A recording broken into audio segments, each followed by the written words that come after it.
राधे राधे।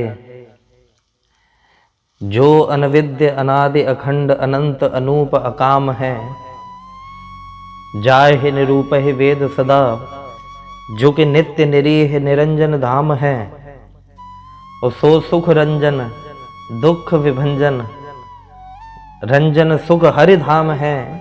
और सोए त्रिलोकी को नाथ अली, वृषभानु लली की गली को गुलाम है। सोए त्रिलोकी को नाथ अली, वृषभानु लली की गली को गुलाम है।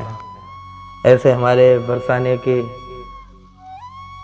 जितनी महिमा गाई जाए, जितनी प्रशंसा करी जाए उतनी कम है।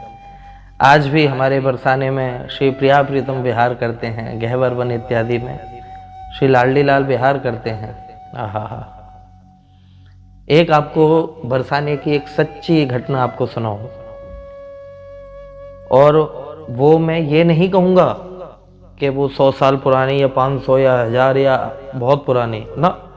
अभी मेरे ख्याल ज़्यादा से ज़्यादा 10-8 साल पहले वो वाकया जो है घटा है।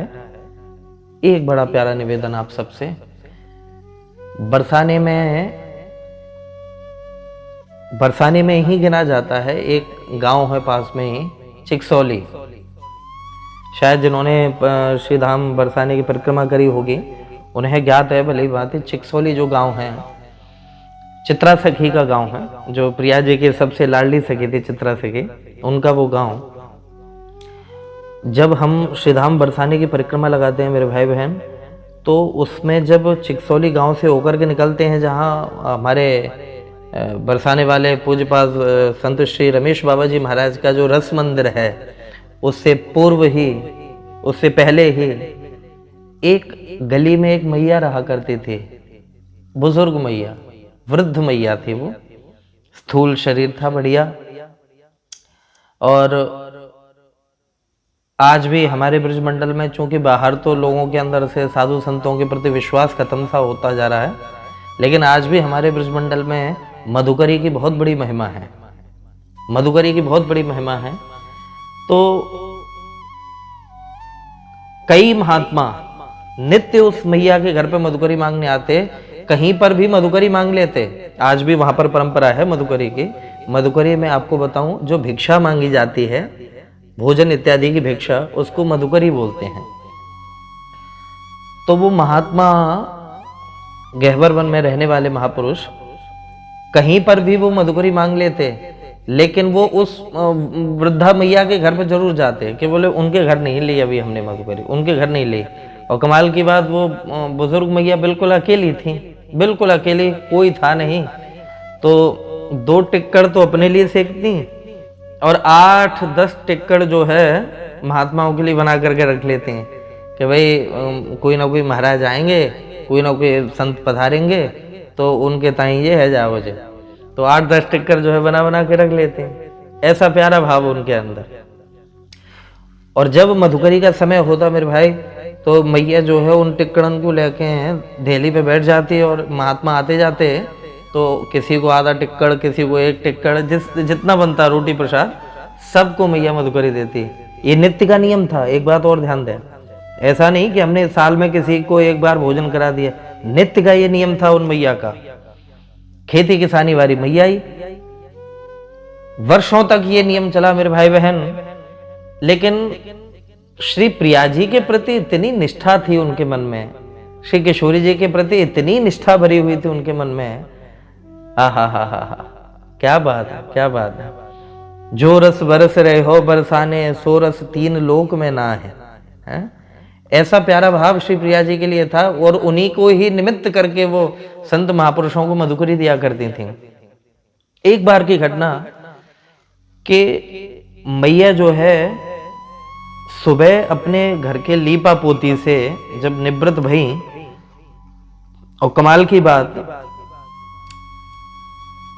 खेतों पे जाना था उनको, खेतों पे कुछ काम था, जो भी काम फसल का जो भी रहा होगा, उस काम की वजह से मैया के मन से बिल्कुल निकल गया, बिल्कुल ध्यान नहीं रहा उन मैया को कि आज मुझे टिक्कड़ भी बनाने हैं। बिल्कुल भी ध्यान नहीं रहा, बिल्कुल ध्यान नहीं रहा। आहा हा हा। मैया जो है चली गई खेतों पे काम करने के लिए। नित्य का नियम था, चूंकि जब मधुकरी का समय निकल गया, दोपहरी हो गई, और उस समय अचानक खेतों में काम करते करते मैया को ध्यान आया कि अरे राम राम राम राम, वो महात्मा तो हमारे घर पे मधुकरी लेने आते हैं। हे भगवान, ये क्या, आज तो मुझसे बड़ा भारी अनर्थ हो गया। और मालिक रोने लग गई, वो वृद्धा मैया रोने लग गई कि ये मुझसे आज अपराध हो गया। महात्मा कहीं भी रह जाते, मांगने से रह जाते तो कोई दिक्कत नहीं थी, लेकिन वो हमारे घर पे जरूर आते थे, मेरी कुटिया पे जरूर आते थे। तो रोते हुए वहां से वृद्धा मैया भागी, आकर के देखा कि आटा कहाँ है, और सारा कुछ लगा करके टिक्कड़ से के सांझ है गई जब तक महाराज, संध्याकालीन समय हो गया। तो टिक्कड़ बना करके मालिक, वो मैया, इस घटना को थोड़ा ध्यान से प्यार से सुनो, टिक्कड़ बना करके पात्र में रख करके वो दौड़ी दौड़ी मैया उन संतन के पास में गई, उन महापुरुषों के पास में गई कि महाराज मुझे आज बड़ी भूल है गई, क्षमा करियो बाबा, क्षमा करियो, बड़ी भारी भूल है गई। आज मेरी वजह से मैं आपको प्रसादी नहीं दे पाई, ठाकुर जी की, किशोरी जी की प्रसादी नहीं दे पाई, मधुकरी नहीं दे पाई। और अपने आप को बार बार मैया जैसे ही कोसने लगे, रोने लगे, टिक्कड़ हाथ में लिए थे कि बाबा टिक्कड़ ले लो, आप लोग टिक्कड़ पा लो। तो जैसे ही सुना तो वो महात्मा कहते, बोले मैया कैसी बात कर रही हो आप, किस बात के लिए दुखी हो रही हो, वजह क्या है ये तो बताओ। कह रहे बाबा मुझे आज बिल्कुल भी ध्यान ना रहो, और मैं खेतन पे काम कर चली गई, लेकिन आज जब मुझे विलंब हुआ, अब मुझे ध्यान आया है, तो अब मेरी गलती इतनी बड़ी भारी है कि निश्चित है कि किशोरी जी मुझसे नाराज हो जाएंगे, श्री प्रिया जी मुझसे नाराज हो जाएंगे। जब ये कहा तो महात्मा भौचक के रह गए। महात्माओं ने कहा कि मैया ठंडी पड़ जाने, ठंडी पड़ जा, अरे तेरे यहां से और दिन ते आज ज्यादा बढ़िया मधुकरी मिली है हमें तो, है? तेरे यहां से और दिन से आज ज्यादा मधुकरी बढ़िया मिली है, सुंदर प्यारी मधुकरी मिली है आज। और मैया सत्य बता रहे हैं, आज उस मधुकरी को पाने के बाद तो 36 व्यंजन भी फीके पड़ गए, ऐसा स्वाद था। तो मैया ने कहा भौचक्के होते हुए कि बाबा मेरे घर पे तो मेरे अलावा कोई है ही नहीं। बोले कैसी बात कर रही हो, झूठ बोल रही हो आप, एक लाली आई आती तुम्हारे घर पे, सुंदर सी गौरवर्णा, और मैया उसने चुन्नी उड़ी हुई थी, और उसके हाथ में एक धागा भी बंधा हुआ था लाल कलर का, और एक कंकन भी था इस रंग का, अमुक अमुक रंग का। और उसी लाली ने, उसी बिटिया ने ही हमको मधुकरी दी है कि आज मेरी मैया तो वहां चले गई अम्मा हमारी खेतन पे काम करवे, तो मोते कह गई है मैया के, बोले तुम प्रसादी दे दियो महात्मन को। जैसे ये मैया ने सुना कि मेरे घर पे लाली आई है, कह रहे बाबा तुम्हें कोई गलत फहमी है, मेरे घर पे कोई लाली वाली ना है। तो महात्मा हाथ जोड़ करके कहते हैं अरे माता हमें तो प्रसादी मिली है, हमें तो मधुकरी मिली है, तुम्हारे घर से मिली है। और जैसे ही महात्माओं ने बताया कि लाल धागा हाथ पे बंधा हुआ था, एक चांदी का कंकन था, पायजेब इस प्रकार की डाली हुई थी, चुन्नी इस कलर की ओढ़ी हुई थी उस बिटिया ने, उस लाली ने। और जैसे ही सुना तो उस वृद्धा मैया के रोए खड़े हो गए, भौचक्की रह गई कि वो लाली कौन है फिर, ये श्रृंगार तो मेरा देखा जाना पहचाना लग रहा है, लाल धागा हाथ में, चांदी का कंगन, चुन्नी ऐसी, ये कौन है। मैया व्याकुल होती हुई घर में आई, और सज्जनों जैसे ही मैया ने घर में प्रवेश किया तो उसके घर में जो छोटा सा घर था, कुटिया थी, उसमें श्री जी का विग्रह रखा हुआ था। और जैसे ही किशोरी जी को देखा तो सज्जनों प्रिया जी के हाथ में वही लाल धागा जिसकी वो महात्मा कह रहे थे, श्री किशोरी जी के हाथ में वही चांदी का कंगन और उसी रंग की चुन्नी ओढ़े हुए श्री प्रिया जी खड़ी हुई हैं। और जैसे किशोरी जी को देखा तो देखते ही घुटने के बल मैया वहीं बैठ गई कि अरे लाडली, आज आपने मेरी वजह से कष्ट उठायो, आज महात्मन को मधुकरी देवे आप स्वयं पधारी।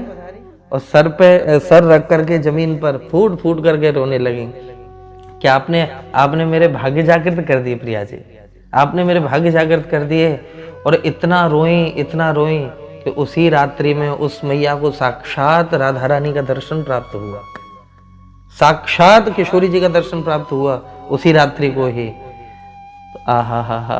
एक और इसी में प्यारी बात बताऊं आपको, उस दिन से ब्रजमंडल के जितने भी महापुरुष, न कि ब्रजमंडल के अपितु पूरे भारतवर्ष के जितने भी महापुरुष हैं, कथावाचक, चाहे बड़े से बड़े संत, जब भी वो बरसाने आते तो उनका ये नियम था, उस बुढ़िया मैया के घर पे वो मधुकरी मांगने जरूर जाते।